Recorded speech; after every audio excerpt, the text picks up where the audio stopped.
Now, we've got a whole lot more to show to come, including a special guest that has a face and a voice that you will definitely know. For over 30 years, he's lived in the music and celebrity world, and for more than half that time, he's been the voice of the Arias. His sharp interviewing skills have won the trust of some big names in entertainment, bringing their untold stories to light. Why do you think there's been such a huge fascination about your sexuality then? Please welcome one of the nation's most respected media personalities, Nick Bennett.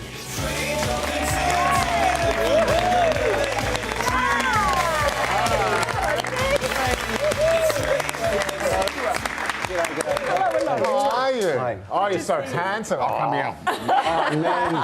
Man hug, man kiss, the whole lot. Welcome to the show. Thanks, Sarah. Can you do some voices for us? Sure. Welcome back to the 25th ARIA Awards. And now, Ita Buttrose. Woohoo! Jessica Rose. Oh, why'd you have to stop before you got to me? I won't joke. A little quiet one for you. Just an intimate voiceover. Hello. Do you know there are people who pay money to get that? They do. Yeah. Have you ever done that?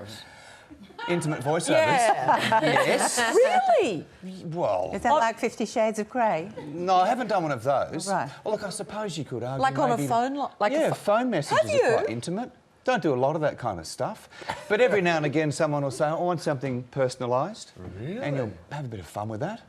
Wow. Wow. But not like 0055. No. Oh, no, try sorry, and- that's Yeah, I what think I Jess- thought. yeah, so- That's what I thought you No, meant. try and steer away from that kind of work. But voices, though, I Yeah. think are incredibly appealing. Like Yes. a beautiful voice. Did you do training or did you always have a really special voice? No, I did train. Yep. Yeah. I used to sound like that.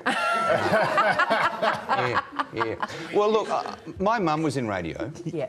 And I fell in love with it. Yeah. And when that happened, I spent lots of time in the studios, and there were a couple of guys, Kevin and Stephen, when I was about 16, and they took me under their wing. They were local DJs where Mum was working.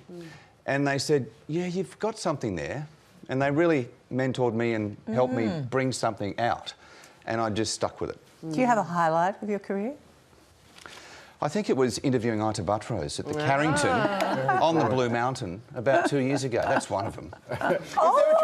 Too much. Someone told me once there are all these tricks to speaking. Like someone said when you newsread, you have to read at a certain speed, like a really strict speed, a certain number of words per minute, which is actually quite fast, but never make it seem rushed. So you actually have to speak very quickly while seeming that you're speaking very slowly. And I just went, well, that'll do me. I can't do that. But You just did all of that perfectly. Really?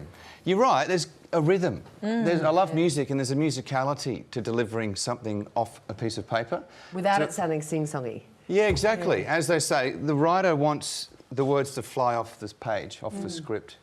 So you get a rhythm, and you get good at marking up scripts and finding places where you can breathe, where you can accentuate one particular word or another, and somehow, in all of that, still make it sound like you're not reading it as conversational. Have you got a favourite word or a word you don't like? Because I used to hate saying the east-west runway. That's a tricky Or one. the Warringah Freeway. Like, I can never say Warringah Freeway. Rural juror. Yeah. You should have a lisp. Mississippi can be difficult.